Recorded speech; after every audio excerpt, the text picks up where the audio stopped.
Dundigal police हदूद के इलाके दुंडीगल तांडा 2 में पेश आई एक खातून के कत्ल की वारदात, जहां पर नामालूम अफराद ने एक खातून का कत्ल कर दिया।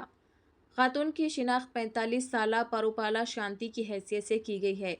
नामालूम अफराद ने खातून को ब्लैंकेट में लपेट कर मार मार के हलाक कर दिया। वाक़ये की इत्तला मिलते ही दुंडीगल पुलिस क्लूज टीम के साथ मुकाम वाक़या पहुंची। खातून की नाश को पोस्टमार्टम के लिए दवाखाना मुंतकिल कर दिया गया है। इस सिलसिले में पुलिस ने एक केस दर्ज करते हुए मज़ीद तहक़ीक़ात का आगाज़ भी किया है। किसी तरह की मज़ीद ताज़ा तरीन ख़बरों को देखने के लिए चैनल को लाइक करें, शेयर करें और सब्सक्राइब ज़रूर कर लें।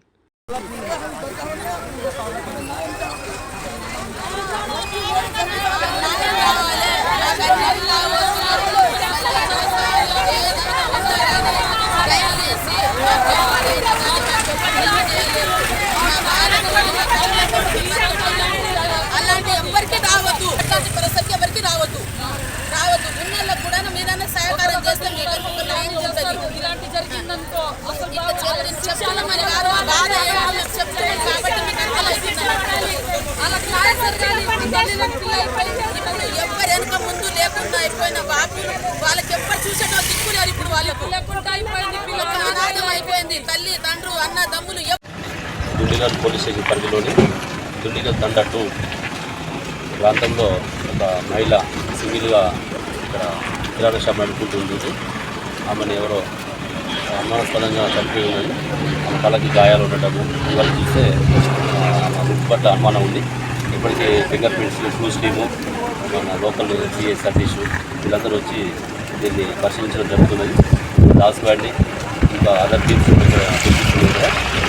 ఏమైనా వ్యక్తులు చనిపోయారా లేకపోతే ఆనంద తాము పడ్డదాని దాని మీద ఇంకా మనకి పూర్తిగా పోస్ట్మార్టం చేసి గాయాలు బట్టి మనం నిర్ధారణ కావడానికి అవకాశం ఉంది. ఒకవేళ మహిళ సింగిల్గా ఉంటుంది కాబట్టి డబ్బుకి ఎవరితోటన్న వివాదాలు ఉన్నాయా, ఏమైనా గొడవలు జరిగిన యాంగిల్లో కూడా వెరిఫై చేస్తున్నాం.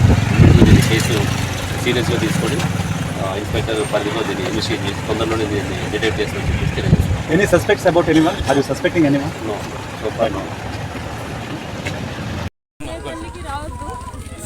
ఎలా చేశారో ఏం చేశారో తెలియదు. ఇలాంటి శిక్ష ఏ తల్లికి రావద్దు. అందరికీ అక్క చెల్లెలు ఉండొచ్చు. మీకు దయచేసి ఇలాంటి చెప్తున్న ఏ సిస్టర్కి బ్రదర్స్కి రానివ్వకుండా కొంచెం దయచేసి సిస్టర్కి ఆడవాళ్ళని ఎవరైనా చాలా మంచిదని కోరుకుంటున్నాను. నేను తల్లికి ఇలాంటి కష్టపడడం అసలు ఏ అమ్మాయికి రావద్దు. ఇప్పుడు అనాథ అయింది సార్. ఆమె ఒక న్యాయం జరగాలి. మీ వల్ల అయినా కానీ మీ మీడియా వల్ల కానీ మీరందరికీ మీరు శిక్ష ఇస్తారని మీ మీడియా వాళ్ళకు కూడా మీకు ఒక నమస్కారం. మా బాధ మేము ఎవరికి చెప్పుకుంటలేము. ఉన్నోళ్ళు ఉన్నా కానీ మాకు ఎవరు తెచ్చి పెడతలేరు. కష్టం చేసిన మనిషికి కూడా దారుణంగా చంపేసారు. ఆ చంపిన మనుషులు ఎవరో వాళ్ళు మీరు పట్టుకుంటారో మీరు ఏం చేస్తారో మీరు న్యాయం చేయాలి. వాళ్ళకు కూడా శిక్ష పడాలి. ఒక లేడీస్ కి ఇట్లాంటి దారుణంగా చంపారు. ఇట్లా దారుణంగా జరిగిందని అంటే ఈ ఎక్కడ దృష్టిలో కూడా మేము ఎక్కడ చూడలే. ఎందుకనంటే ప్రస్తుతానికి ఒక్క పాప, తల్లి లేదు, తండ్రి లేరు, ఇప్పుడు ఎవరు లేరు. దానికి ఒక్కతే ఉంది. ఇప్పుడు అది ఉన్న దానికి ఎవరు చూసుకునే కూడా దగ్గర చేసేవాళ్ళు ఎవరు లేరు. వాళ్ళ బాబాయ్ ఉన్నాడు. ఇస్కరాప్లో పని పోతాడు, పొద్దున పోతాడు, సాయంత్రం వస్తాడు.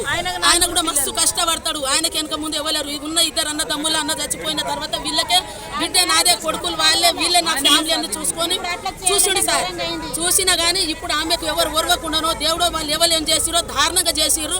వాళ్ళకి ఆమెకు ఎట్లా జరిగిందో వాళ్ళకు కూడా అట్లనే జరగాలి. ఆమె కూడా అట్లనే జరగాలి. మా కండ్ల ముంగట్ల ఆమెకు ఎంత బాధ ఉన్నదో ఇప్పుడు ఆ బాధ మేము చూడాలి. వాళ్ళకు కూడా వాళ్ళ ఇంట్లోనా కానీ అక్క చెల్లెలు ఉండొచ్చు, అన్నదమ్ములు ఉండొచ్చు, వాళ్ళ ఉన్నోళ్ళు అందరి వల్ల ఉండొచ్చు. ఇప్పుడు ఈ పరిస్థితిలా మాకెవ్వరు లేరని కాదు, మాకెవ్వరు లేరు, మేము లేరు కాబట్టి మేము ఈ బాధతోటి మేము అనుకుంటున్నాం. మా బాధ మీరు అర్థం చేసుకోవాలి. మా బాధ భూమికి సంబంధించిన తగాదాలు